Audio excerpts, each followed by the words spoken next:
जय हिंद। इस वीडियो में हम लोग समझेंगे आसमानी बिजली क्या होती है लाइटनिंग स्ट्राइक जिससे कि व्यक्ति की मौत हो जाती है, और बादल गरजने से आवाज़ क्यों हो जाता है जिसे थंडर स्टॉर्म कहते हैं। क्या इन बिजली से बचा जा सकता है? क्या एक ही जगह पे कई बार बिजली गिर सकती है?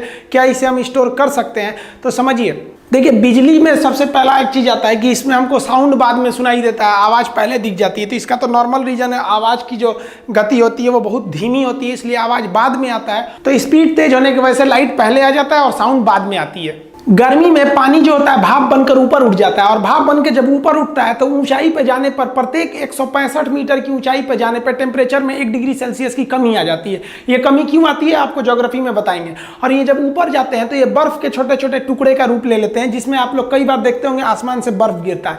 यही बर्फ जो होते हैं हवा के कारण आपस में टकराने लगते हैं, और टकराने से घर्षण उत्पन्न हो जाता है, और घर्षण के कारण स्टैटिक करंट उत्पन्न हो जाता है। और यह करंट का जो पॉजिटिव चार्ज होता है वो ऊपर चला जाता है, और निगेटिव चार्ज जो हो जाता है वो नीचे आ जाता है। अब ये निगेटिव जो होता है ना, पॉजिटिव को ढूंढता है कि हमको जहां पॉजिटिव मिल जाएगा वहां हम गिर जाएंगे। अब जब जमीन, देखिए, जब बादल आते हैं तो जमीन पे हवा भी चलने लगती है, आंधी वगैरह भी आने लगता है, तो जिस वजह से घास वगैरह घर्षण के कारण इनमें भी चार्ज उत्पन्न हो जाता है। अब इनका जो चार्ज होता है पॉजिटिव ऊपर होता है, निगेटिव को तो लेके चला जाता है अर्थ। अब देखिए, ये निगेटिव पॉजिटिव को खोज ही रहा था, मिल गया और यहाँ गिर जाता है। इसी को हम लोग वज्रपात कहते हैं, बिजली का गिरना कहते हैं। आसमानी बिजली जो गिरती है, इस बिजली का जो वोल्टेज होता है ना, 10 करोड़ वोल्ट होता है। हम लोग के घर में जो करंट आता है 220 का आता है। 10 करोड़ वोल्ट मारेगा ना, आदमी कौवा बन जाता है। इसको हम 100 मेगावाट की बिजली बोलते हैं। और इसमें जो करंट होता है वो 10,000 एम्पियर होता है। 5 एम्पियर के करंट पे आपका फ्रिज, वॉशिंग मशीन, कूलर ये सब चल जाता है 5 एम्पियर पे। और ये जो होते हैं, सोचिए 10,000 एम्पियर का करंट लगता है इसमें जो हीट निकलती है वो हीट जो होती है 27,000 से लेकर 30,000 डिग्री सेल्सियस होता है। सूर्य का तापमान जो जुड़ा होता है 6,000 डिग्री सेल्सियस सरफेस का।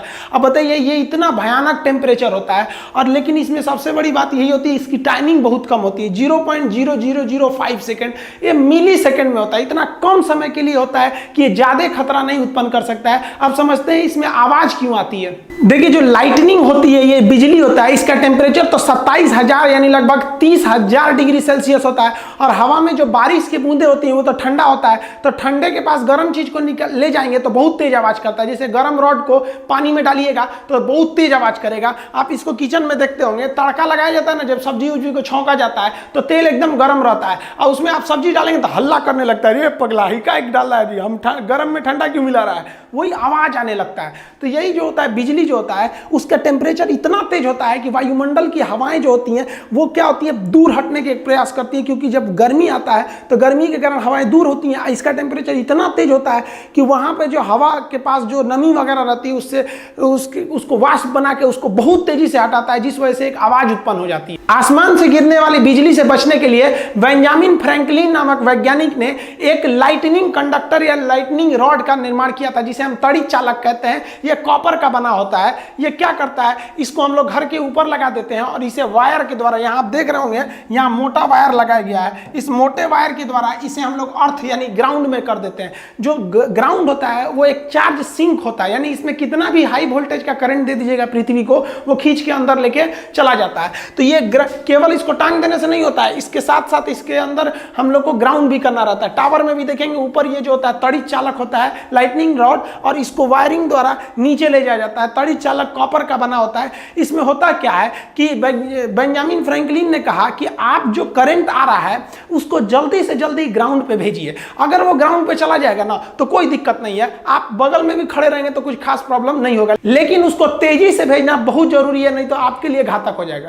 सोचिए क्या होगा अगर कोई हवाई जहाज हवा में जा रहा है, उस पर बिजली गिर जाए, जहाज गिर जाएगा, कुछ इफेक्ट नहीं पड़ता है। जहाज जो होते हैं ड्यूरेलमीन के बनाए जाते हैं, अल्युमिनियम का वो एक एलॉय होता है, और इसकी एकदम चिकनी पेंटिंग की जाती है ताकि इस पर जब भी बिजली गिरे तो इतना करंट जो होता है वो करंट चारों ओर फैल जाए। और ये जो राउंड शेप का जो एरोप्लेन होता है तो वो चारों ओर बिजली फैल के नीचे चली जाती है। दूसरा एक और बात समझिए, जो एरोप्लेन होता है अंदर से खोखला होता है, और आप पढ़े होंगे फैराडे का केज, एक पिंजड़ा बनाया था फैराडे ने, और उस पिंजड़े पे बिजली देते थे और अंदर रहते थे तो उन पे बिजली नहीं आती थी, क्योंकि बिजली जो होती है सरकमफेरेंशियल फ्लो करती है और एकदम शॉर्ट रास्ता खोजती है। तो आप कहेंगे सर पिंजड़ा को छुएंगे तो नहीं मारेगा।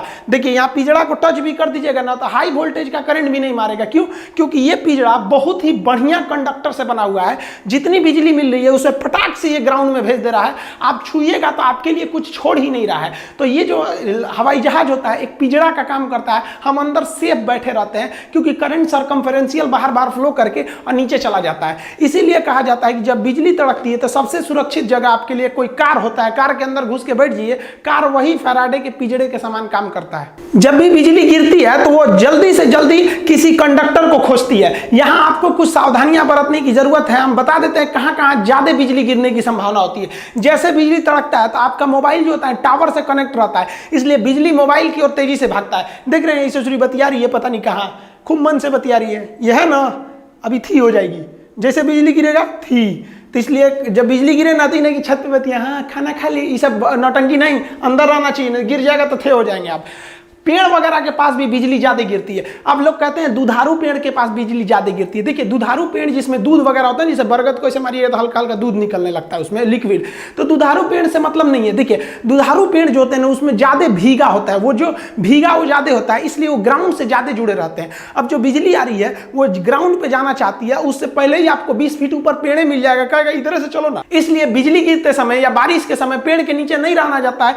जब बिजली तड़क रही होती है तो इस पर गिरने की संभावना ज्यादा रहती है। खाली मैदान में बिजली बहुत तेजी से गिरता है, इसलिए खाली मैदान में भागना नहीं चाहिए, वरना भागेंगे तो आप ही के ऊपर गिर जाएगा। खाली मैदान पे बैठ जाना चाहिए, उसको हम समझाएंगे। खाली मैदान पे भी गिरता है, खिड़की वगैरह पे मत झांकने लगिएगा, ऐसे लोहा का रेलिंग पकड़ के वाह बहुत अच्छा बिजली तड़क रहा है, गिर जाएगा, इसी पे चल जाएंगे आप। यहाँ पे जो बिजली होती है वो तालाब के पास ज्यादा गिरती है, इसलिए बिजली के समय तालाब समुद्र के किनारे नहीं जाना चाहिए, क्योंकि वहां की बिजली गिरेगी तो ग्राउंड लेते हुए आपको भी चली आएगी वहां पर। ये टावर से हमेशा दूर रहिएगा। हालांकि टावर के ऊपर तड़ी चालक लगे रहते हैं, लेकिन उसके पास में भी उसका असर ज्यादा रहता है। वो इतना हाई वोल्टेज रहता है कि थोड़ा सा में आपकी जान ले सकता है।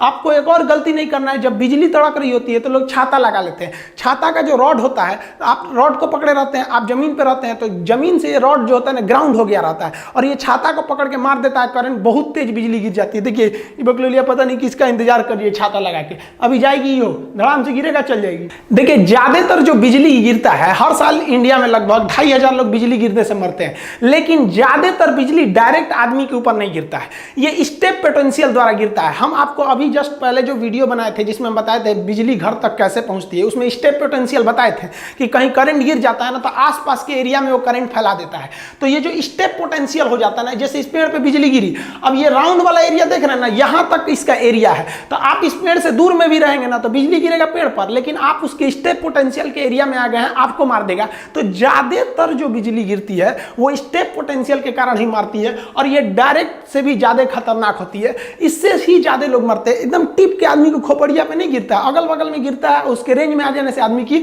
मौत हो जाती है। बिजली गिरने से जो मौत होती है उसका ज्यादा इफेक्ट जो होता है हमारे नर्वस सिस्टम ब्रेन पे पड़ता है, और हार्ट और लंग्स पे ज्यादा असर पड़ता है। ये एकदम सीज कर जाते हैं और इसका धड़कना रुक जाता है, जिस वजह से व्यक्ति की मौत हो जाती है। अब कहते हैं लोग कि मेल जो होते हैं पुरुष का साइन ऐसे होता है, मेल पे 80% बिजली गिरती है और फीमेल पर 20% गिरता है। आप कहेंगे इस चोरी कैसे बच जाती है सब, देखिए बचती नहीं से, ये तो अंदर रहती है सब, जब से पैदा होती है लड़की सब, तो वो तो लॉकडाउन उन सब के लिए पैदाइशी लॉकडाउन है। लड़का बाहर और घूमते रहता है, मरते रहता है, कभी एक्सीडेंट से मरेगा, कचरा के मरेगा, कभी पतंग लूटने में मरेगा, सब नौटंकी लड़कों के भरोसे है, तो मरेगा कौन? लड़की। देखिए ऐसा नहीं है कि बिजली का झटका जो लगेगा तो 100% मरिए जाएंगे। बहुत से लोग बिजली के झटके से बच जाते हैं। बिजली का झटका जब लगता है तो उससे एक आपके शरीर पर एक दाग बन जाता है, जिसे हम कहते हैं लिचेनबर्ग। ये जो दाग होता है ये पेड़ के जड़ के समान हो जाता है। आप देखिए इस तरह से दाग बन जाता है, टैटू टाइप का बन जाएगा, जहां लगेगा बहुत खतरनाक हो जाएगा। तो ये बहुत कम शॉट लगा है, या फिर ये कह सकते हैं कि बिजली का मेन हिस्सा दूर गिरा है, ये केवल उसके चपेट में आ जाने से इस तरह के दाग बन जाते हैं। कुछ लोग कहते हैं कि जहां एक बार बिजली गिर जाती है वहां दोबारा नहीं गिरती है, गलत बात है। अमेरिका के स्टैचू ऑफ लिबर्टी के पास बहुत बार बिजली गिरते रहता है। राई सुलिवान नामक व्यक्ति के ऊपर 7 बार बिजली गिरा था और 7 बार के बिजली के झटका को वो सह गया और आज भी जिंदा है। ऐसा नहीं कि बिजली केवल नुकसान ही करता है। एक व्यक्ति जिसका शरीर लकवाग्रस्त था, वो व्हील चेयर से नहीं उठ सकता था। एक बार वो अपने गार्डन में टहल रहा था इसे व्हील चेयर पे, तब तक बारिश शुरू हो गया, उसके ऊपर बिजली गिर गई, वो बेहोश हो गया। अगले दिन जब हॉस्पिटल से उसका आंख खुला तो उसका दिमाग का जो नस वगैरह था वो ठीक हो गया और उसका लकवा ठीक हो गया, वो चलने लगा। तो ये वरदान भी हो सकता है किसी के लिए, लेकिन इसकी संभावना ना के बराबर है। आपको हम बताएं कि बिजली कहां गिरने की संभावना रहती है और हमें क्या नहीं करना चाहिए। आप समझते हैं हमें क्या करना चाहिए अगर हम बाहर कहीं गिर गए तब। देखिए, अगर आप कहीं मकान वगैरह में है तो सुरक्षित मकान के अंदर रहें, ये ज्यादा सुरक्षित है। लेकिन अगर आप खुले मैदान में है तो दौड़िए कभी भी नहीं, क्योंकि दौड़ने से आपके पैर के घर्षण से वहां पे इलेक्ट्रिसिटी जनरेट होती है और वो चार्ज को खींचने लगता है। आपको तुरंत नीचे बैठ जाना चाहिए। खड़े रहेंगे तो आपका एरिया ऊपर हो जाएगा और आप बिजली के संपर्क में आने से ज्यादा संभावना रहेगी। इसलिए बैठ जाना चाहिए और कान ढक के बैठना चाहिए कि कान के पर्दे पर कोई नुकसान ना करे। और एक दूसरे से कम 100 फीट का गैप बनाकर बैठना चाहिए, क्योंकि एक पास बैठने से वहां पर चार्ज को खींचने की संभावना बढ़ जाती है। क्योंकि हर एक व्यक्ति जो होता है वो अपने आप में एक कंडक्टर होता है, इलेक्ट्रिसिटी को ले जा सकता है। इसलिए एक पास बैठिएगा तो बिजली आके गिर सकता है। दूरी दूरी पर बैठना चाहिए। देखिए, ये जो बिजली होती है ये बादलों के टकराने के कारण ही उत्पन्न होती है और बिजली को हम 3 प्रकार से बांटते हैं। एक होता है इंट्रा क्लाउड लाइटनिंग, यानी जब बादल जो होता है, छोटा सा बादल का समूह होता है, इसी में एक ऊपर प्लस हो जाता है, नीचे माइनस हो जाता है और इसी में टकराने के कारण जो बिजली उत्पन्न होती है उसे इंट्रा क्लाउड कहते हैं। ये बहुत ही कम दिखाई देता है और इससे आवाज भी नहीं आती है। आप जितने भी बिना आवाज वाली बिजली देखे हैं वो इंटर क्लाउड होती है, यानी एक ही बादल दूसरे से नहीं टकराया है, अपने का ही चार्ज दूसरे को ट्रांसफर कर दिया है। अब जो दूसरा होता है वो क्लाउड टू क्लाउड, जैसे एक बादल इधर है और दूसरा बादल इधर है, अब बादल आपस में टकरा जाते हैं तो उसे क्लाउड टू क्लाउड लाइटनिंग कहते हैं। ये बहुत ही बड़ा होता है और इसमें आवाज बहुत ही तेज होती है, ज्यादातर आप यही देखते होंगे। अब एक होता है क्लाउड टू ग्राउंड लाइटनिंग, यानी बादल से सीधे ग्राउंड पे आ गया, तो इसको तो आप सीधे बोलते हैं वज्रपात, यानी बिजली गिर गया। ये बहुत भयानक आवाज करता है क्योंकि ये आसपास गिर गया रहता है। यही है, इसके बारे में तो हम आपको सब कुछ बता दिए। तो ये आप समझ गए क्या सावधानियां हैं, कहां गिर सकते हैं, कितने प्रकार का हो सकता है। नेक्स्ट वीडियो में हम समझेंगे कि राजनाथ सिंह रूस में गए और पुतिन ने उन्हें क्या दिया है और रूस से आया आईएल जहाज भारत के लिए कौन से हथियारों को लेके आया है। कुछ लड़कों का कहना है कि सर आप जो वीडियो बनाए थे कि चाइना को कैसे बाइकआउट किया जाए, चाइना के सामानों को बंदरगाहों पे क्यों ना फंसा दिया जाए, तो लोगों का कहना है कि शायद यही गवर्नमेंट ने सुन के ऐसा काम तो नहीं किया, लेकिन अभी इस पर कोई कंफर्मेशन नहीं है। लेकिन चाइना के जो शिपमेंट आ रहे हैं उन्हें चेन्नई और मुंबई बंदरगाह पर काफी देर तक रोका जा रहा है, वहां पर कस्टम के कारण। इसमें क्या हकीकत है इसको हम मिलेंगे नेक्स्ट वीडियो में, तब समझाएंगे। तब तक के लिए जय हिंद।